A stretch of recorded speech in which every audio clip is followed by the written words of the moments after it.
to me, gaming has always been a sort of budget hobby. Really, all my hobbies are. I like to play disc golf as well, and all these are hobbies you can do relatively inexpensively. I know people spend a ton of money on gaming stuff in some cases, but I've always been pretty good about buying my games on sale, on clearance, used, whatnot, to try and get a deal. I can't tell you the last time I actually paid full price for a game, and that's why I didn't pick up an Xbox Series X.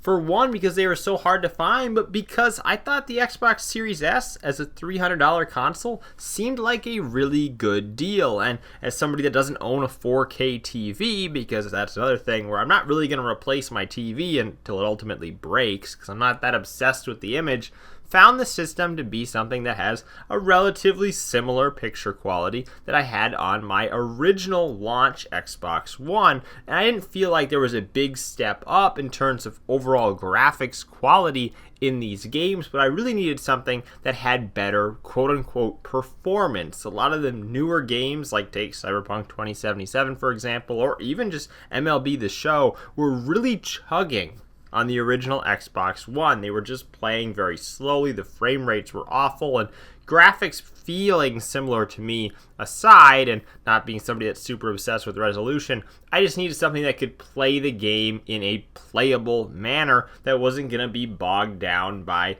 really showing its age like I feel like the 2013 Xbox One was. And I did make a video recently about how I do think that is a great budget system to pick up even yet today, because the games are somewhat playable on them, the newer ones, but there's a huge library of older titles that are, very well optimized for the Xbox One. I know there are still games coming out for the original Xbox One, but they just aren't optimized quite the way they were before, so I needed something a little bit newer, and at $300, the Xbox Series S felt like a satisfying way to go about it.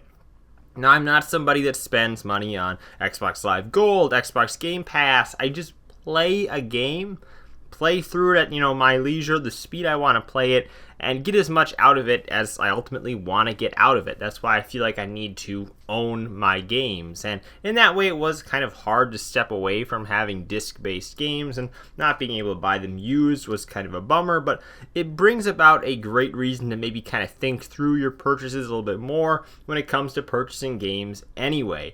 When you're only buying your games from the official Microsoft Store to be able to download them on your Xbox, you do kind of have to wait for those sales, and you kind of start to think through more, when am I going to play this game? Is it really that urgent that I buy it now? Should I hold out for a sale? And there's tons of great tools online like xbdeals.net where you can track those sales and get a better idea of kind of the sale history the game has had, and if it's going to go on sale in a few months, or if it goes on sale maybe only once a year. You can get an idea of that price history. I think that's pretty important too if you're really trying to catch a good deal as it comes out. Add in the fact that my Xbox Series S, of course, came with a wireless controller, something I haven't had in a few years. I had been using like a $20 wired controller on my original Xbox One because my official OEM original Xbox One controller broke probably 3-4 years ago now, and I just didn't want to kick out $60 to go and buy a new one. So to get a $60 controller thrown in my $300 console,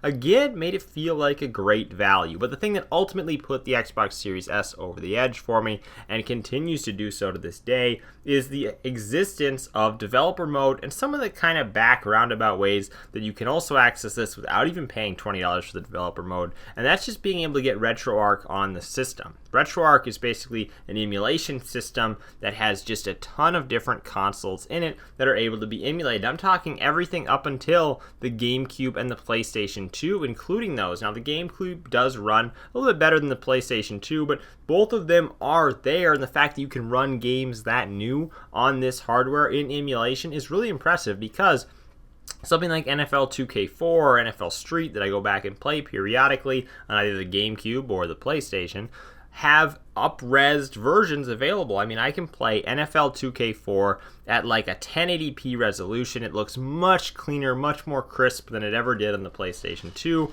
and it's playing on my Xbox Series S. And while I own these older consoles, the GameCube, the PlayStation 2, the original PlayStation, all of these, I don't necessarily have to have them all set out anymore or have access to them. They can be, kind of stored, put away, whatnot. They don't all have to be plugged into the TV because the Xbox Series S S takes care of all of that. And I was fortunate to buy those systems in a time period where buying an older system was still pretty affordable, and not to say that paying $80 or $100 for a used PlayStation 2 with a couple controllers or something isn't, affordable, but you used to get a used PlayStation 2 with a couple controllers for like $20 because everybody was just kind of just giving them away. They didn't want them anymore.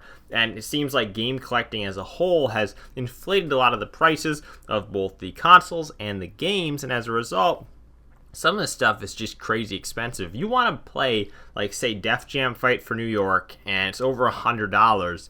You got to realize that you could buy an Xbox Series S, and you could just play the game on there via emulation, and you don't have to spend $110 or whatever on a single old classic game. This system kind of takes care of that for you, and I think that feature alone makes this a absolute great system from just a budget standpoint. Lastly, it shouldn't even have to be something that I even praise Xbox for, because honestly they should have done it a long time ago, but the fact that you can play free-to-play games online for free just makes dumb sense, but at least that feature exists, and it began, I want to say, in 2021. As somebody that, again, doesn't subscribe to Xbox Live Gold, this is kind of a big deal. The fact that I can go play Halo Infinite online, I can play Splitgate online, a first-person shooter that I've really been into. I don't play a ton of games online, but that's one that I've played quite a bit. Knockout City has become free-to-play. Just these different games that I know that a lot of people like Fortnite, Roblox, Rocket League. Those are probably the big three that I think a lot of kids are into. The fact that you can play those for free on a system that costs $300 and not have any sort of reoccurring membership fees or even pay for the game itself, I think is a tremendous value for a lot of people, particularly young gamers that maybe don't have all that money to save up for each and every game or each and every new console iteration. This is kind of a nice midway point that gets you ready for the future, because this is a system that they'll continue to support for years down the road. Thank you guys for watching. I'm Bailey, and I will see you in the next video.